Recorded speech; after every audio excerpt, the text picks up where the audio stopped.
Having been too casual with the pepper spray scenario, James Copeland is determined today's handcuffing exercise will be a different story.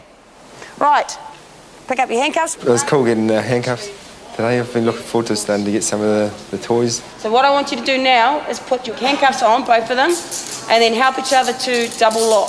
But at police college, even a seemingly simple task isn't as straightforward as it appears. Yeah, when I put the handcuffs on myself, I made it pretty difficult the first time. Start with the hands on the heads, keys down in front. The last section did it in 14 seconds.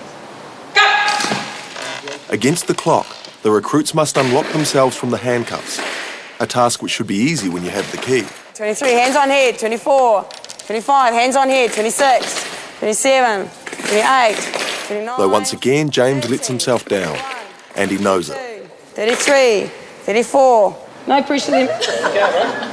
38, still going. Trying to put the key in to unlock them was a bit of a mission. 48. As I put them on upside down. Suffice to say, it's been a bad week, but James is undeterred. Yep, I've made a few mistakes, and I'm sure I won't make them again because, pretty costly. As well as the many physical challenges facing the recruits, they must also deal with being separated from their loved ones. And for Karis, that's the toughest part of being at police college. I miss attention. I miss my children and my partner and my dog. I miss not having anyone to tell my woes to in the same way that I can do it at home. There's no one to hug. Though she will have to wait for that hug. The first technique we're going to teach you is a straight punch. Master hand, what is it? What kind of punch is it? It's my powerhouse, eh? As right now, she must focus on a different type of physical contact. Here we go, to my count only. It's really intense and you don't know whether you're doing it right. 1, back off! 2, 3, back off! So, open up your fingers. Remember when you're waiting, open up your fingers because it looked like you were about to have a go. Not naturally aggressive, Karis has to dig deep. I found it very hard. I couldn't get aggressive.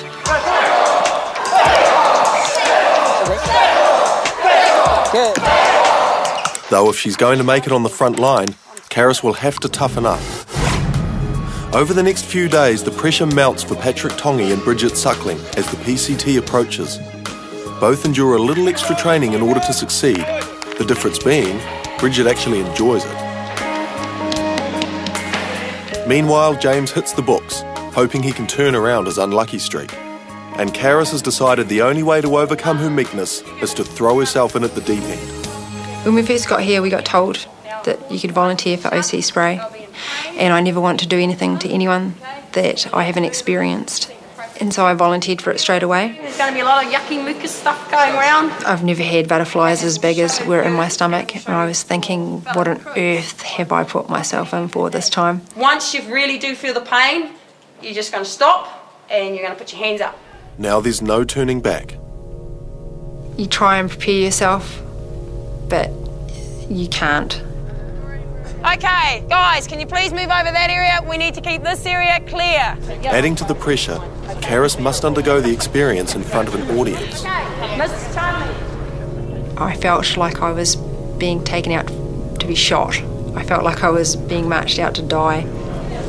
Remember, Miss Charlie, try and fight this if you need to. You guys don't want to be there either. Not a nice experience. Ready?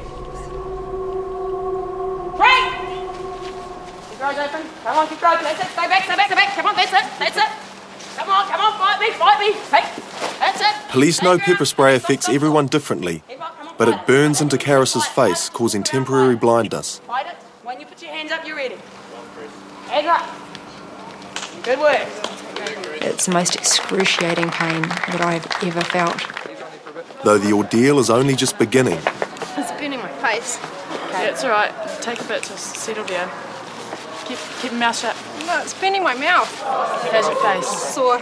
Yeah, keep going on Real your face. sore. Yep. I've got my eyebrows. Yep. You're doing real well, mate. Just keep breathing. As well as an intense feeling of burning, there are other side effects to contend with.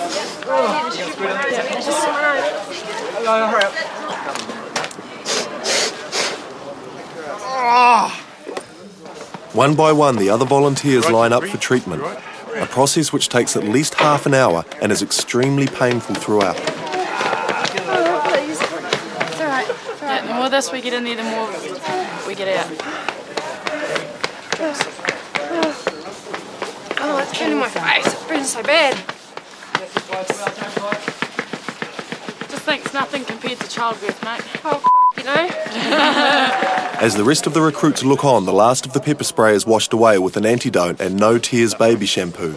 But even so, they'll feel like crying for some time to come. Pretty warm. It's going to be like that till about 8 o'clock, 9 o'clock tonight. I gave myself false courage by saying to myself I've had 4 children. 3 of them were natural. Nothing can be more painful than that. And I had underestimated how excruciating it really was. It blew all 4 of the births mixed together out of the water completely. The recruits can look forward to a well-earned break this weekend, but when they return they must face the physical competency test, and anyone who doesn't pass could be packing their bags again for an unwanted and permanent homecoming.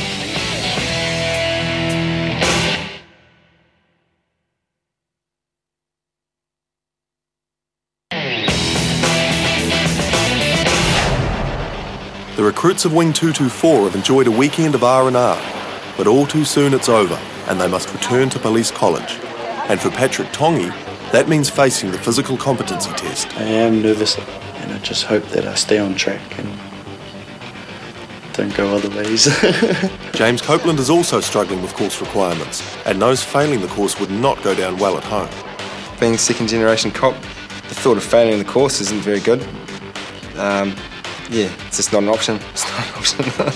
As for Karis Chandley, a weekend with her family has made her all the more determined to succeed. It's like real life, you know, you think you've got it all sussed out and then they give you something else, so you've just got to deal with it. The day of the physical competency test has finally arrived. All recruits must pass in order to demonstrate they have the right level of fitness to be a police officer.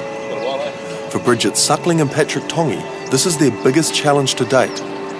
Everything is done to replicate what you may come across out on the street. You start off with a trailer push.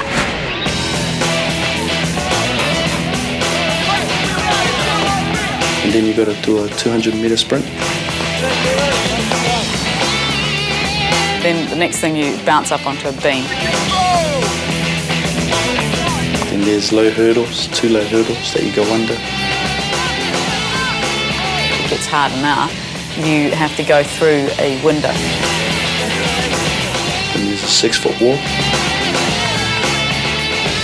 The hardest thing for me is the next bit. You run up and there's a 70 kg dummy, and that simulates pulling someone away from a burning car. So you could be able to drag someone. Now you have to turn around and fling yourself up this metal fences, and then it's an all-out sprint to the finish. And it's against the clock. While Bridget has set her sights on being in the top 1%, I didn't want just a pass, I wanted the gold card. for Patrick, coming in under time is enough. On the day, I felt like it was kind of daunting kind of thing because it's a test. You got any questions? Right, hands on. Stand by! Go! Straight, Bruce! Keep it straight, keep it straight! Go, place, stand by! Go! Push strong, push!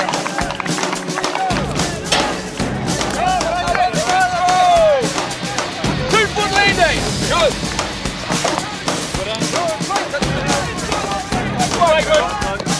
Through the window!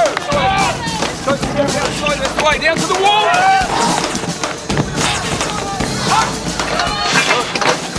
Bend the knees, drag your body back this way. Go!